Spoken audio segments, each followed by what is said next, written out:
नमस्ते प्रणाम। मैं हूं संजय सिंह। आप देख रहे हैं मेरा यूट्यूब चैनल डॉक्टर साहब। आज हम एक ऐसी डेयरी में आए हैं। ये डेयरी पूरे इस जगह का मीन्स इस प्रखंड का सबसे प्रगतिशील डेयरी है और हमारे साथ इस प्रगतिशील डेयरी के ऑनर हैं, मालिक हैं। तो सबसे पहले आपका बहुत बहुत स्वागत है हमारे यूट्यूब चैनल में। सबसे पहले हम चाहेंगे कि आप अपना परिचय छोटा सा दे दें, छोटे शब्दों में। मेरा नाम उमेश चंद श्रीवास्तव हुआ। हम रिटायर्ड इंजीनियर हैं और रिटायरमेंट के बाद अपना डेयरी फार्म खोले हैं जो और माझी में चकला गांव में अवस्थित है, चिड़ियाघर के पीछे। देखिए, सबसे बड़ी बात यह है कि ये रिटायर पर्सन है और इंजीनियर थे।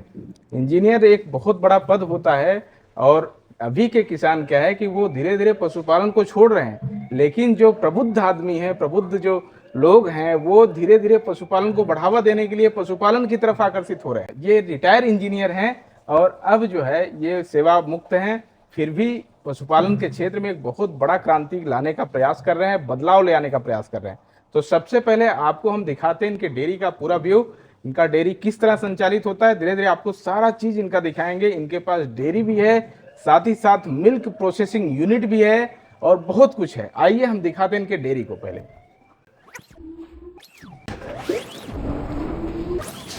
तो ये आपका डेयरी हुआ और सबसे बड़ी बात इनका मैनेजमेंट का सिस्टम कितना बेहतर है, ये हम दिखाने का आपको प्रयास कर रहे हैं थोड़ा सा। ये देखिए, यहाँ पे आप देख रहे हैं, यहाँ पे प्रत्येक गाय का जो है टैग लगा हुआ है। यहीं पे स्पेशली ये गाय बांधी जाती है। इस तरह का टैग डेयरियों में बहुत जरूरी है। इससे आपके डाटा आकलन की मीन्स डाटा की व्यवस्था और सुनियोजित तरीके से डेयरी मैनेजमेंट में सहायक बहुत होता है। ये देखिए, इसका सींग कितना बेहतर है। देखिए, इस तरह का सींग है इस गाय का और बहुत प्यारी गाय है। देखिए, इसके भी कान में टैग है इस तरह। ये गिर नस्ल की गाय है और इनके खाने पीने का मैनेजमेंट आपको दिखाने का प्रयास करें। दिखाइए थोड़ा सा इधर से।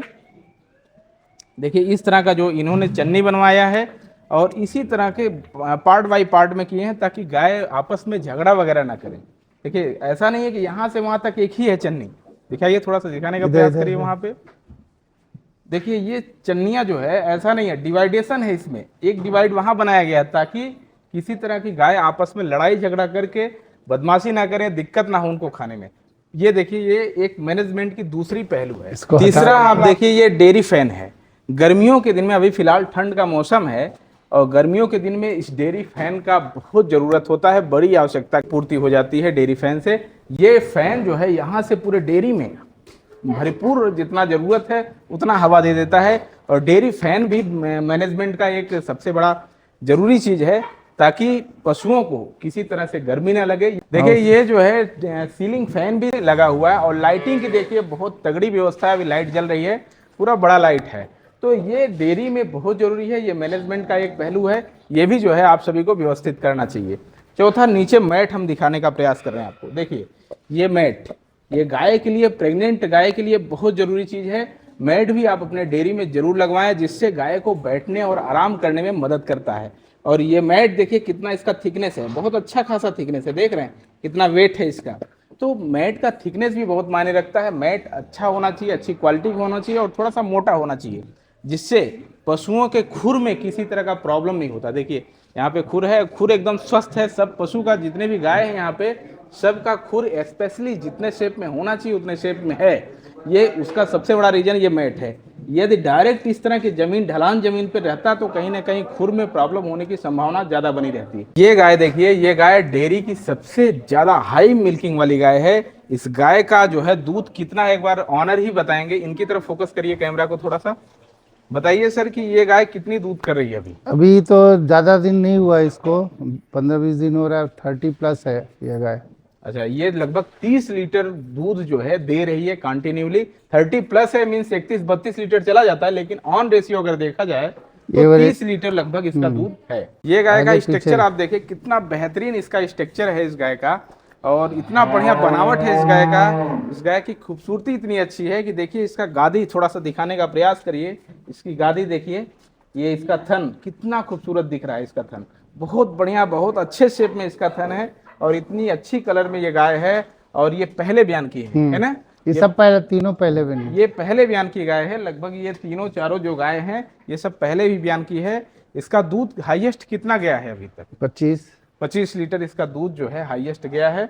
और सबसे बढ़िया इसका शेप हमको लगा अच्छा, और सबसे बड़ा चीज इसका गादी मीन्स थन इसका बहुत बढ़िया लगा। इसका और इसका भी देखिए थन गादी भी बहुत अच्छा है। ये देखिए थोड़ा सा दिखाने का प्रयास करिए, थोड़ा सा इसको देखिए कितना अच्छा इसका गादी है, थन इतना बढ़िया है, खूबसूरत, और लंबाई चौड़ाई भी इस गाय का बहुत बढ़िया है। ऊंचाई सबसे बढ़िया इसका माने रख रहा है, ऊंचाई बहुत बढ़िया है, इसका गादी कितना सुंदर दिख रहा है, ये देखिए। तो आइए आपको दूसरे सेक्टर में ले चलते हैं, दिखाते हैं दूसरा सेक्टर इनका क्या है। ये आपका ऑफिस एरिया है, यहीं से बैठ के सारा डाटा को कैलकुलेट करते हैं, मैनेजमेंट देखते हैं, और साथ ही साथ यहीं से डेयरी पूरी संचालित होती है। यहाँ आपको 3 एरिया देखने को मिलेगा। सबसे पहला यहाँ पे जो है पूजा पाठ होता है, हालांकि हम जूता पे हैं इसलिए हम छू नहीं सकते हैं। इसके बगल में ही देखिए ये एरिया पूरा दवा से भरा हुआ है। यहाँ पे डेयरी की जितनी जरूरत की दवाएं हैं, इवन एंटीबायोटिक से लेकर एक छोटे से चीज से लेकर सारा चीज इस डेयरी के जरूरी चीजों का दवाइयाँ हैं, सारी चीजें यहाँ पे ये इन्होंने मैनेजमेंट करके रखा है, ताकि रात में भी यदि कोई पशु बीमार होता है तो कहीं जाने की ज़रूरत नहीं है। इनके पास लगभग सफिशियंट दवाई है। देखिए यहाँ भी ड्रॉअर में दवाइयाँ हैं, और इसके साथ में पूरा अलमीरा भर के दवाइयाँ हैं। देखिए कितनी तरह की दवाइयाँ हैं, डॉक्टर्स गोयल की भी दवाइयाँ हैं, ब्रांड हैं। साथ में देखिए पट्टी वगैरह ये सब सारा ड्रेसिंग का भी है, साथ में एंटीबायोटिक वगैरह है। यानी डेयरी में जितना ज़रूरत की सामग्री है, जितना ज़रूरत की दवाइयाँ हैं, इनके पास सारा कुछ है, सब कुछ है। ये आप लोग को भी जानना जरूरी है और आपको रखना चाहिए। रात्रि में यदि आपकी गाय के साथ कुछ अनहैप्पीनेस हो जाए तो ये दवाइयाँ जो है आपकी मदद करेंगी, आपके साथ रहेंगी, यही आपका मेन चीज होता है। अब रही बात डेयरी की सुरक्षा की, तो सुरक्षा के लिए इन्होंने पूरा सीसीटीवी कैमरे से पूरा लैस कर दिया है, और उसका देखिए इतने सारे कैमरे लगे हुए हैं, 1 2 3 4 5, माने सुरक्षा में किसी तरह का कोई कंप्रोमाइज नहीं किया गया है। यहाँ पे सारी सुरक्षा विधिवत तरीके से सिस्टमेटिक ढंग से किया गया है। हर कोने पे सीसीटीवी कैमरा है, कहीं कोई स्टाफ बदमाशी नहीं कर सकता है, कोई स्टाफ चोरी नहीं कर सकता है, यानी किसी तरह से सुरक्षा में सेंध कोई नहीं लगा सकता है। इवन इनके गेट पे ही ऐसा एक सर्विलांस लगाया गया है, यदि आप इस डेयरी में घुसते हैं तो डेयरी के ऑनर को तुरंत नोटिफिकेशन जाता है, साथ ही साथ सायरन भी बजने लगता है। रात्रि में यदि गेट पे कोई आ भी जाता है तो तुरंत सायरन बजने लगता है। देखिए वो जो आपको दिख रहा है टावर टाइप का, और वहाँ पे कैमरा लगा हुआ है, वही है सर्विलांस एरिया पूरा। वो जो है जैसे ही यहाँ इस गेट पे कोई भी आता है तुरंत जो है वो संकेत कर देता है, बता देता है कि हाँ गेट पे कोई आया हुआ है। वैसे ही जो है समझ में आ जाता है, और सुरक्षा की दृष्टि से ये बहुत ज़रूरी चीज़ है, इसको आपको लगवाना चाहिए, जिससे आपकी भी सुरक्षा में कहीं सेध न लगने पाए। ये छोटा सा एरिया ऑफिस में ही है, ये एरिया का काम है। यहाँ पे मैनेजर साहब बैठते हैं और यहाँ से डेयरी को पूरी संचालित करते हैं। यहाँ पे जितना भी डाटा है दूध का, दूध के कलेक्शन का, साथ ही साथ अन्य दवाइयों के बारे में भी पूरी जानकारी, साथ ही साथ एआई से संबंधित, माने डेयरी के सेक्टर में जितनी जानकारी जरूरी होती है डाटा मैनेजमेंट के लिए, वो सारा जो है डाटा यहीं से कैलकुलेट होता है, यहीं से सारा कुछ संचालित होता है। ये एरिया स्पेशली उन काफ के लिए बनाया गया है जो जवान हो चुकी हैं। लगभग 12 महीने से ऊपर जितनी भी काफ हैं इस एरिया में बांधी जाती हैं, ताकि उनके लिए अलग से फीड दिया जाए। जब ये बछिया 3 महीने से ऊपर हो जाती है और जब तक ये माँ नहीं बनती हैं तब तक इनको काफ ग्रोवर चलाया जाता है। स्पेशली ये फीड होता है और माँ डेयरी का प्रोडक्ट है। ये प्रोडक्ट सारे काफ में इस तरह के जितने भी काफ हैं इनके लिए चलाया जाता है। काफ हैं जो अभी नवजात काफ हैं, नवजात शिशु हैं, उनके लिए ये एरिया है। स्पेशली यहाँ छोटा सा एरिया ऐसे ही बनाया गया है, जो तुरंत आजकल बच्चा दिए हैं वो इस एरिया में बैठते हैं, यहाँ रहते हैं, अपने माँ के पास रहते हैं, इसलिए यहाँ पे स्पेशली बनाया गया है। ये एरिया उन काफ के लिए है जो फीमेल काफ हैं, जो बछिया हैं, उनके लिए यहाँ पे थोड़ी सी कम व्यवस्था है दिख रहा है, लेकिन यहाँ पे देखिए मैट जरूर है, सब काफ के नीचे काउ मैट है। और एरिया उन काफ के लिए है जो काफ प्रेग्नेंट हैं, जो गाभिन है, उनके लिए स्पेशली ये एरिया बनाया गया है। इसको यहाँ पे सारे जो है प्रेग्नेंट काफ रहती हैं, इसको प्रेग्नेंट हीफर खिलाया जाता है। इनके लिए देखिए सीलिंग फैन है। अभी हालांकि ठंडी का मौसम है, नहीं तो सीलिंग फैन जो है ये चमकता हुआ आपको दिखता। ठंडी के मौसम में सीलिंग फैन की जरूरत नहीं पड़ती है, इसलिए सीलिंग फैन वगैरह भी चल नहीं रहा है, इसलिए थोड़ा सा जाला वगैरह दिख रहा है। लेकिन ये एरिया पूरी तरह से सेपरेट है प्रेग्नेंट हीफर के लिए। ये सारी इसमें जितने भी हैं सब प्रेग्नेंट हैं, इसके लिए स्पेशली ये एरिया बनाया गया है। ये स्टॉक है कैटल फीड का। स्पेशली जो है यहाँ के ओनर बिजनेस के साथ और बिजनेस कर रहे हैं, जो कि कैटल फीड को बेचने का काम, यानी सेल का काम कर रहे हैं। और कैटल फीड का यहाँ पे झारखंड, बिहार, उड़ीसा का। यहाँ पे बोरिया हैं, और यहाँ पे देखिए ये हाई मिल्किंग गाय के लिए है, जो ज़्यादा दूध आप लेना चाहते हैं गाय का, तो हाई मिल्किंग का ये माँ डेयरी का पैकेट है। यहाँ पे देखिए काफ ग्रोवर है, ये उन बछिया के लिए देना है फीड जो काफ हैं, जो स्पेशली छोटी बछिया हैं और ग्रो करने के लिए, बढ़ाने के लिए, काफ को आप जल्दी बढ़ाना चाहते हैं तो काफ ग्रोवर आपको खिलाना होगा। साथ ही ट्रांजिशन फीड यहाँ पे देखिए रखा हुआ है। ट्रांजिशन फीड उन गाय के लिए होता है जो स्पेशली गाभिन हो, कुछ दिन की प्रेग्नेंट हो, इसके बाद उनको ट्रांजिशन फीड खिलाया जाता है। जो गाय ताज़ा बच्चा दी हो उनके लिए ये माँ डेयरी का फीड है, फ्रेश काउ फीड। मीन्स ताज़ा बच्चा जो दी है और वो दूध बढ़ाना चाहते हैं उसके लिए स्पेशली फ्रेश काउ फीड आपको खिलाना होता है। बहुत सारे किसान भाइयों का सवाल रहता है कि हम अपनी काफ को ये क्या खिलाएं कि वो बहुत तेजी से ग्रो करे। तो ये स्पेशली माँ डेयरी का काफ स्टार्टर है जो 15 दिन से लेकर 3 महीना की बच्चिया को खिलाया जाता है। जैसे हम लोग के सब नाद नंबर 9 जो हुआ, ये ड्राई काउ है। ये गाय दूध नहीं देती है, वो ड्राई पीरियड में चल रहा है, उसका 7वां महीना चल रहा है, 6ठा महीना चल रहा है, 6-7 के बीच का, तो उसको हम लोग ड्राई काउ देते हैं। दूध नहीं देती है वो गाय, इसलिए हम लोग ड्राई काउ देते हैं। हाई दूध देने वाले को हाई मिल्किंग खिलाते हैं और जो दूध नहीं देती उसको ड्राई काउ खिलाते हैं। और फिर 7वां महीना जब आ जाता है तो उसको ट्रांजिशन फीड देते हैं। 7वां महीना के बाद 9वें महीना तक फिर बच्चा पैदा होता है तो उसको फ्रेश काउ देते हैं गाय को। वो भी अपना, उसका भी क्वांटिटी है कि गाय के वेट के अनुसार हम लोग 2.5 से 3 किलो देते हैं एक टाइम, दोनों टाइम मिलाए तो 5 से 6 किलो हुआ, और आधा किलो उसको बॉडी मेंटेनेंस के लिए डाला जाता है। तो ये जो है पूरे डेयरी की सबसे बेस्ट काऊ में माना जाता है, सबसे अच्छा दूध उत्पादन करने वाली ये गाय है। इसका दूध उत्पादन एक दिन में लगभग 30 प्लस है, लगभग 30 लीटर से ज़्यादा ये दूध उत्पादन कर रही है। तो हम ये जानना चाह रहे हैं अपने दर्शकों के लिए, आप बताइए कि इसको आप क्या क्या देते हैं, कैसे मैनेज करते हैं कि इसका दूध लगभग 30 किलो से ऊपर है। सबसे पहले आप बताइए कि फीड में आप क्या क्या देते हैं और कितना देते हैं। इसको फीड में हम लोग का नाद में पहले पानी भर देते हैं 4-5 लीटर, मतलब एक काऊ के लिए। उसके ऊपर से कुट्टी डालते हैं हम लोग लगभग 3 किलो 3.5 किलो। फिर उसके बाद फीड देते हैं। फीड हम लोग का, इसको अभी फ्रेश काऊ चल रहा है गाय को, क्योंकि इसको अभी 15 दिन नहीं हुआ है। 15 दिन तक फ्रेश काऊ फीड दिया जाता है। लगभग 6 किलो से 7 किलो हम लोग इसको दे रहे हैं दोनों टाइम मिला के। चूँकि हम लोग पास ग्रीन फोडर नहीं है, इसलिए ग्रीन फोडर की जगह आधा किलो एक्स्ट्रा फीड हम लोग इसको खिला रहे हैं सब अपने सारे गाय ग्रीन को। फूडर की बात हुई तो आपको बता दें कि गायों के लिए ग्रीन फूडर भी बहुत जरूरी है।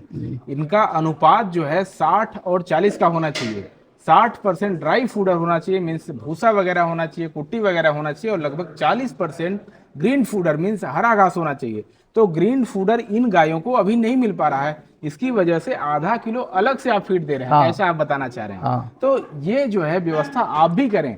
यदि आप अपने पशुओं को, गाय भैंस को ग्रीन फूडर की व्यवस्था नहीं करा पा रहे हैं, ग्रीन फूडर आपके यहाँ नहीं है, हरा चारा नहीं है, तो आप कैटल फीड को आधा किलो और दें, एक्स्ट्रा दें, क्योंकि कैटल फीड ही उनके बॉडी के जितने भी मिनरल्स की जरूरत है वो पूर्ति करेगा।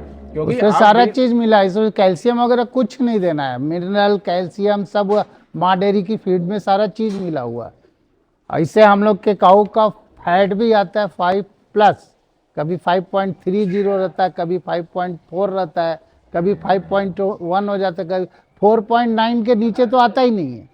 एचएफ गाय में अमूमन देखा जाता है 3.7 से लेकर 4.9 तक जाता है। इससे ज्यादा लगभग एचएफ काऊ का फैट जो है, दूध का फैट नहीं होता है। लेकिन इनके गाय का जो दूध का फैट है वो 5.6 है। 5.6 है, जो अपने आप में एक अद्भुत है। समझिए क्यों ऐसा है, क्योंकि ये डेयरी को जो है अपने हिसाब से मैनेज कर रहे हैं और स्पेशली फीड पे बहुत ज्यादा फोकस करते हैं। खिलाने में किसी तरह की कोई कोताही हम लोग फीड पे ही फोकस करते हैं। हमारे पास ग्रीन फोडर है नहीं, या इजीली अवेलेबल नहीं है। साइलेज भी बहुत कॉस्टली पड़ता है, तो हम लोग जो साइलेज की जगह हम लोग फीड ही खिला रहे हैं और फाइबर के रूप में कुट्टी देते हैं उसको।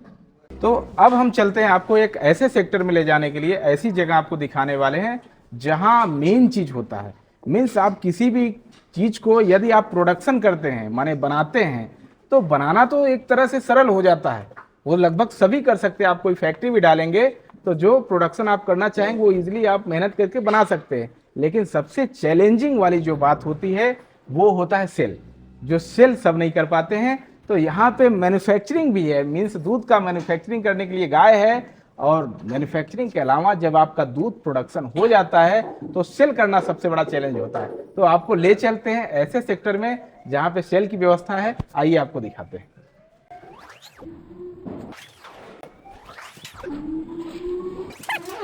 ये एरिया सेल का एरिया है। एक तरह से दूध जब हम उत्पादन कर लेते हैं, इसके बाद मार्केट में दूध ही बेचने से आपका डेयरी विधिवत नहीं चल सकता, आपको मुनाफा कम होता है। तो डेयरी के मुनाफे को बढ़ाने के लिए यदि हम सेल का व्यवस्था नहीं करते हैं तो हम अच्छे प्रगतिशील पशुपालक के रूप में नहीं जाने जाएंगे। सबसे पहला चीज है, आप सेल को कैसे मैनेज करते हैं, सेल कैसे बढ़ाते हैं, क्या चीज करें कि सेल जो है आपका अच्छा हो, जिससे आपका मुनाफा लगभग 2 गुना 2.5 गुना हो। तो ये सेल का एरिया है। यहाँ पे डेयरी प्रोसेसिंग यूनिट है पूरा। देखिए सबसे पहले जो है आप बताते जाइए कैसे है, क्या चीज है, ये क्या चीज है। ये बीएमसी हुआ, दूध का जितना दूध आता है इसमें इकट्ठा होता जाता है, और ये हर घंटे जो है प्रोसेसिंग भी जाता है, प्रोसेसिंग होता है। इससे जाके वहाँ प्रोसेसर लगा हुआ है दूध का उस साइड में, उससे प्रोसेसिंग होता है। फिर वहाँ से पास्चराइज्ड होके यहाँ पे आता है, यहाँ से ऑटोमेटिक हो जाता है। इसमें पनीर और खोआ बनता है इसमें, इससे मिल्क, इससे हम लोग क्रीम बनाते हैं। देखिए ये मशीन जो है स्पेशली दूध के क्रीम को निकालने का काम करती है। देखिए इतनी छोटी सी मशीन है, इसमें दूध डालेंगे और क्रीम को ये आराम से इधर से निकाल देगी और दूध आपका बच जाएगा। तो क्रीम को अलग करने के लिए स्पेशली मशीन है। साथ ही साथ पनीर, यदि आप पनीर बनाते हैं ये हम लोग तो पनीर की पैकिंग आपको करेंगे तभी पनीर का वैल्यू मिलेगा। ऐसे खोल के अगर आप मार्केट में बेचेंगे तो पनीर का वैल्यू कम हो जाता है। जो किसान बोलते हैं कि हम तो 200-250 रुपए में बेचते हैं, यदि आप उसी चीज की ब्रांडिंग कर देते हैं स्पेशली, तो जाहिर सी बात है पनीर का रेट जैसा आप चाहेंगे उस हिसाब से आपको देखने को मिलेगा। जैसा कि एक जैसे देखिए हम लोग कयूर ब्रांड से इसका ब्रांडिंग करते हैं अपने पनीर का। ये कयूर ब्रांड है, इसी नाम से ब्रांडिंग करके बेचते हैं। ये देखिए ये छोटी सी मशीन क्या है, ये छोटी सी मशीन दूध के फैट और एसएनएफ की जांच करती है। यदि आप पानी मिला के दूध को ले आते हैं तो यहाँ जैसे ही दूध के कल्चर को डाला जाएगा, ये तुरंत बता देगी कि ये दूध में कितना पानी है, कितना फैट है, कितना एसएनएफ है। ये हम लोग का कयूर ब्रांड से हाफ किलो 1 किलो का ब्रांडिंग होके मार्केट में जाता है कयूर ब्रांड से। और ये सुमन डेयरी का प्रोडक्ट है। यहाँ फसाई का हम लोग लाइसेंस भी लिए हुए हैं। इसी ब्रांड से, कयूर ब्रांड से ये हम लोग का मार्केट में जाता है। ये एरिया के बारे में बताइए कि ये कौन सा एरिया है, ये क्या काम करता है मशीन, कैसे ये करता है, इसके बारे में थोड़ा सा आप डिटेल बताइए। ये हम लोग का रॉ मिल्क आता है। रॉ मिल्क से यहाँ पास्चराइज्ड होके ये जाता है वहाँ पे। पास्चराइज होने के पश्चात फिर वहाँ से ऑटोमेटिक पैकिंग होने लगता है। इसमें पैकिंग होके यहाँ से निकलता है। और इस साइड में इसी मशीन से अगर हमको कर्ड बनाना है, लस्सी बनाना होता है तो हम लोग का इसमें दही बनता है, उधर लस्सी पैकिंग होता है। वो मेरा हॉट रूम है। कर्ड को बना के हम लोग हॉट रूम में रखते हैं। 4 घंटे में हम लोग का दही जम जाता है। देखिए बहुत बड़ी बात है, ये बता रहे हैं कि डेयरी प्रोसेसिंग में इनका ये हॉट रूम है, मीन्स ये गर्म करता है, गर्म रहता है ये रूम। इस रूम की वजह से दही जो है विदिन 4 आवर्स में, मीन्स 4 घंटे में ही दही बन जाता है दूध। तो ये इसका भी एक बहुत बड़ा रोल है दही को जमाने का। 4 ही घंटे में दही को जमा देता है, इसका प्रोसेसिंग ऐसा ही है। और ये भी यूनिट दही बनाने के लिए ही स्पेशली रखा गया है। ये मशीन क्या चीज का है? ये लस्सी वगैरह पैक करने के लिए है। ये मशीन देखिए लस्सी को पैक करने के लिए बनाया गया। देखिए यहाँ से उसकी क्वांटिटी निकलती है और लस्सी की थैली में जैसे यहाँ पे भर जाएगा। थैली या कप हम लोग यहाँ से करते हैं। कपिंग की भी व्यवस्था यहाँ पे होती है और यहाँ से पैकिंग होता है क्या? हाँ, यहीं से पैकिंग वो उस पे फिक्स होता है। वो ऐसे से जम करके, जैसे 200 ml तो 200 ml ही डालेगा, उसको जमा के तब ये पैकिंग करके देता है। यदि आप अपने किसी भी चीज को अपनी ब्रांडिंग दे देते हैं, अपने हिसाब से बनाते हैं, उसमें अपना लेबल देते हैं, ब्रांडिंग बनाते हैं, तो आप नियत करेंगे, आप उसका जो है व्यवस्था करेंगे कि उसका रेट कितना होना चाहिए। यही होता है पक्का सेल का व्यवस्था, यही होता है पक्का सेल। सेल का तरीका यही है। यदि आप अपने किसी भी दूध दही वाले प्रोडक्ट को अपना खुद का ब्रांडिंग देते तो अपने हिसाब से आप उसको मैनेज कर सकते हैं, अपने हिसाब से आप बेच सकते हैं, अपने हिसाब से आप उसका रेट रख सकते हैं। ये जो है ये पैकिंग मशीन है, ये मिल्क को पैकिंग करती है, मीन्स ब्रांड सहित देखिए पैकिंग करते हैं। यहाँ पे आपको डेमो के तौर पे हम थोड़ा सा दिखा रहे हैं। देखिए ये जो है उसका पैकिंग पॉलीथीन है, इसमें मिल्क आएगा, मिल्क भरेगा, इसका आधा लीटर और 1 लीटर की व्यवस्था है। यहाँ पे वो पैक होके सील होके निकलेगा। इस तरह की पैकिंग मशीन है जिससे दूध पैक होके और फ्रेश होके दूध निकलता है और आपके पीने के लिए आपके दुकान पे जाता है। यहाँ पे जितना भी मिल्क के अंदर बैक्टीरिया वगैरह रहेंगे ये पूरी तरह से समाप्त हो जाएंगे। इसके बाद जो है यहाँ पे स्टोर होगा। यहाँ पे इस टैंक को जो है पूरी तरह से बनाया गया, ऐसा बनाया और गया इससे है ऑटोमेटिक जब भरेगा तो यहाँ से इसको ऑन करने पे ऑटोमेटिक उस मशीन में चला जाएगा। हाँ। यहाँ पे चिलेट होता है, मीन्स ठंडा होता है। 4 डिग्री सेंट पे चिल रहता है सर। 4 डिग्री सेल्सियस पे ये चिल्ड होता है। ये मशीन जो है ये खोआ बनाने वाली मशीन खोआ और पनीर दोनों इसी से बनता है। खोआ और पनीर दोनों इसी मशीन से बनता है। देखिए इसमें दूध जो है स्टॉक होता है और कहाँ से खोआ निकलता है? खोआ यहाँ से निकलता यहाँ है। से जो है खोआ निकलता है। और यहीं से पनीर कहाँ से बनता है? पनीर भी जब फट जाता है तो हम लोग इसको छान ले टिल्ट करके निकाल लेते हैं। अच्छा अच्छा, कुल मिला के ये फटने का काम करता है। यहाँ पे फटता है पनीर, फटने के बाद यहाँ से निकाल लेंगे। इसके बाद उसको पानी वहां से निकालेंगे और मटेरियल यहाँ से ऊपर से यहीं ऊपर ही रह जाएगा। हाँ, छान तो दिया। ये खोआ और पनीर बनाने की मशीन है। ये स्पेशली जो है खोआ और पनीर ही बनाती है। ये यार्ड पूरा खोआ और पनीर बनाने के लिए है। इस पूरे प्रोसेसिंग यूनिट में ऐसा कोई डेयरी प्रोडक्ट नहीं बचा है जो यहाँ से न बन के निकलता हो। यहाँ से दूध भी बन के निकलता है, दही भी बन के निकलता है, साथ ही साथ खोआ भी बनता है, पनीर भी बनता है, क्रीम भी अलग से निकाला जाता है और घी बनता है, लस्सी बनता है, घी भी बनता है, लस्सी भी बनता है, मट्ठा भी, छाछ भी बनता है। छाछ भी बनता है। माने इस पूरे प्रोसेसिंग यूनिट से डेयरी का लगभग जितना प्रोडक्ट है सारा कुछ बनता है। ऐसा इन्होंने व्यवस्था करके रखा है। तो और सबसे बड़ी चीज़ है, डेयरी में दूध आता ही है, आने के बाद दूध की गुणवत्ता सबसे पहले मापी जाती है। जो पहली मशीन वहाँ पे है और वो दूध की गुणवत्ता और फैट एस्नेफ को मापती है। इसके बाद प्रोसेसिंग यूनिट में जाता है, फिर दूध पैकिंग होता है, फिर इसके बाद सारी मशीनों का अलग अलग काम है। मशीन का कैपेसिटी हम लोग के 500 लीटर पर आवर है पैकेजिंग का। सोचिए इस मशीन की capacity 500 litre per hour, means 1 घंटा में 500 लीटर पैकिंग करेगी ये मशीन। इतना बढ़िया इसका परफॉर्मेंस है मशीन का। यदि इस तरह का मैनेजमेंट आपके डेयरी में, अपने डेयरी में होगा तो आपका भी इस तरह की गाय लगभग 25 लीटर, 30 लीटर, 35 लीटर तक जाने की संभावना बनी रहेगी।